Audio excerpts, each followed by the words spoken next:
Just fishing. We've been fishing all night long, my friends and I, and we were exhausted. We didn't catch anything. You know how it is, when you don't catch any fish, you're even more tired. But we didn't catch a darn thing. Now, I've been a fisherman for a long time. Had my boat, my family, we all fish together. My father, Zebedee, he's a fisherman. My brother, John. Our family has been fishermen for years, and we really enjoy it. Excuse me, we do it at the Sea of Galilee, or some call it Lake Gennesaret. But it's a great big body of water, there's all these fish in it, and we love fishing there. Now, my wife, she's kind of a nag. Always getting on to me about this, and always getting on to me about that. I'm sure that works in the Bible somewhere. But she's always getting on to me about this and always getting on to that. How can you stay out there all night long and fish? You don't make hardly any money. You don't catch that many fish. And you smell. And I tell her, trust me, it's easy to stay out there all night. Well, lately things have changed for the better. You see, one day we were out. It was morning. We were done fishing. We were all sitting around. We were working on our net. You know, we were grabbing, making sure there were no more holes in it. And we were cleaning our nets, and we were getting them ready for that next night to go back out. And you have to let them dry. So we were all there just doing our work together as usual. And all of a sudden, Jesus of Nazareth came up. As a matter of fact, he was actually kind of coming down backwards toward the lake where we were. The reason he was coming down backwards is there were so many people following him and listening to his sermon. He was actually preaching, and these great crowds just kept coming toward him. So really, when he got down to the water's edge, well, finally he looks over at Simon. He says, "Simon, can I use your boat?" And Simon said, well, yeah. And so Jesus got in the boat. He wasn't trying to get away from the people. He just wanted to not fall in the water. But he wanted to be able to be seen and heard by all the people who were there that day. So Simon gave our boat, and there was Jesus out preaching in the water. What a pulpit.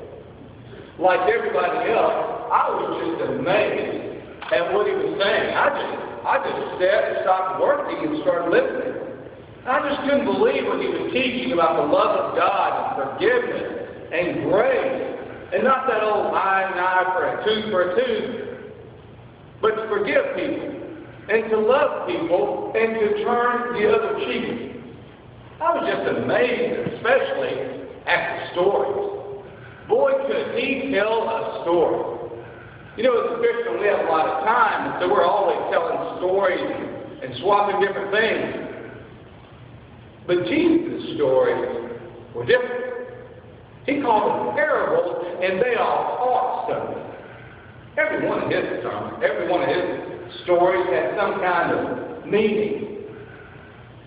Just before he did that preaching that day, I understand that he had done several miracles. He had healed people in so many different ways. As a matter of fact, he had gone to Simon's house, to his mother-in-law's house, and he had healed her. She had this horrible fever that was getting worse and worse, and she was really sick. And yet Jesus touched her and healed her and made her well.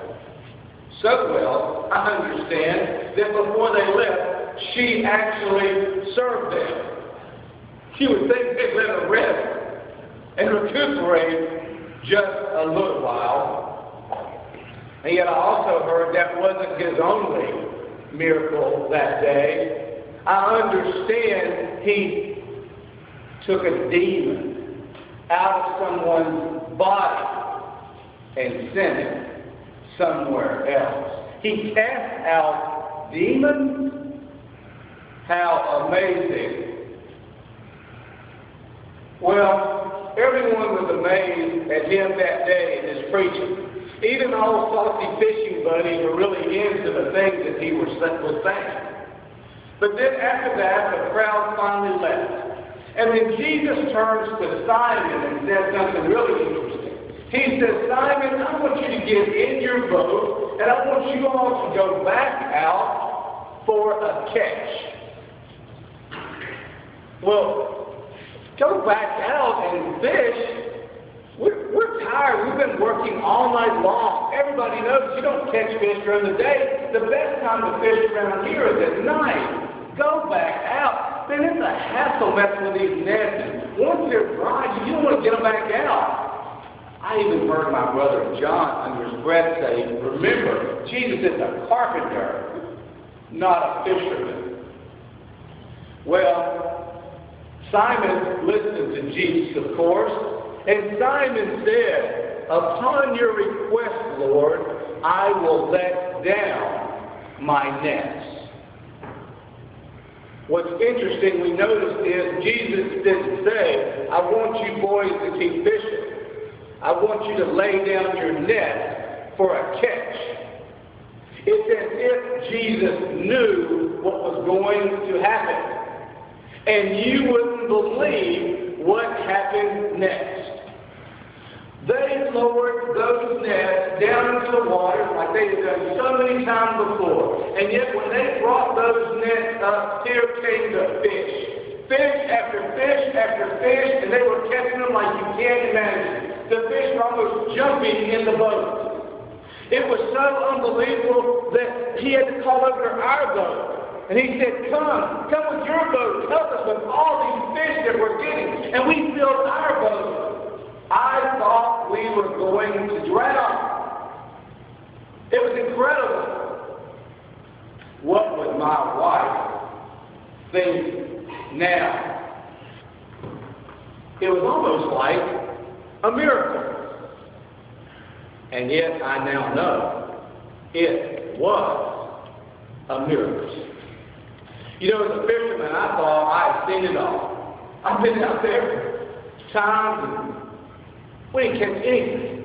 And I've been out there at times when we've caught quite a bit. But I assure you, I have never, ever seen anything like that.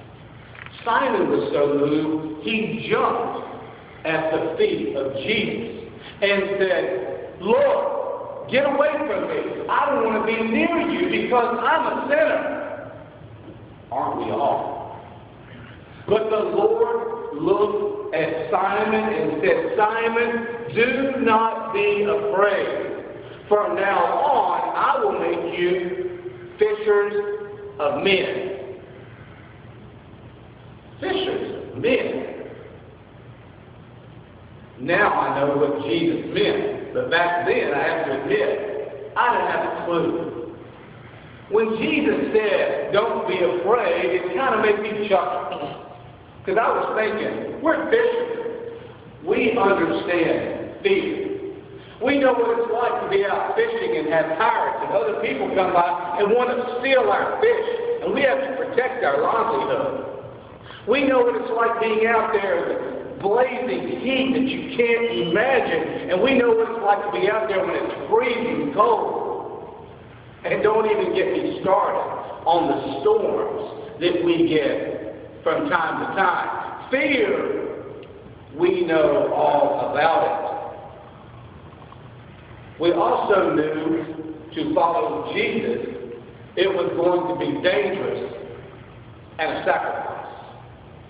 Dangerous because we knew the Pharisees and the Sadducees and the other authorities were after him. And they wouldn't stop until they got him. Or anybody following him. They'd be after us, too. We also knew that it would be a sacrifice and that we would have to leave our homes and our jobs and our nets and go and follow Jesus. And that's a lot to think about. That is some sacrifice to have to make. And yet we all know there's something really interesting. Before the miracle, Simon called Jesus Master. After that miracle and after those teachings and the healing, he called him Lord, as in Lord of my life. And that's what he wanted to be for us. You know, as a fisherman, you have a lot of time on your hands. You sit out there in your boat, or you sit beside the sea, waiting for fish. And you have a lot of time to think about your life and what you've done, what you haven't done. You think about, have you done anything special at all of your life? Or you just wait for another fish to come along.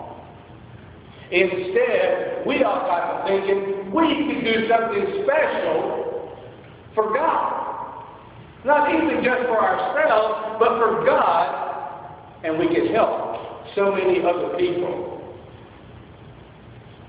You know, one problem in all this is, we're not very eloquent. We're just a bunch of fishermen. We're not the smartest bunch of people in the world, not the most talented bunch of people in the world. We don't have all this education, and yet that's not what Jesus was after. What he wants us to do is to share his story as we know it. Share what we know. What Jesus wants of us, to be fishermen men, is to be loyal to him as he is to us. He wants us to be good examples for our family and friends and for others.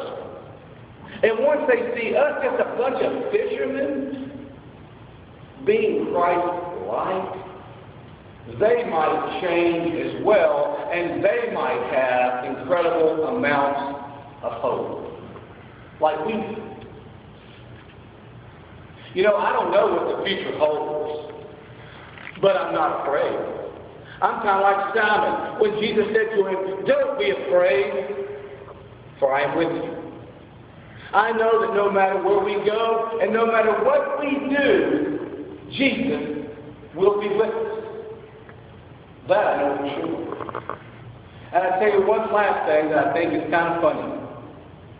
We're the fishermen, and yet we were the ones who got hooked. Let us pray.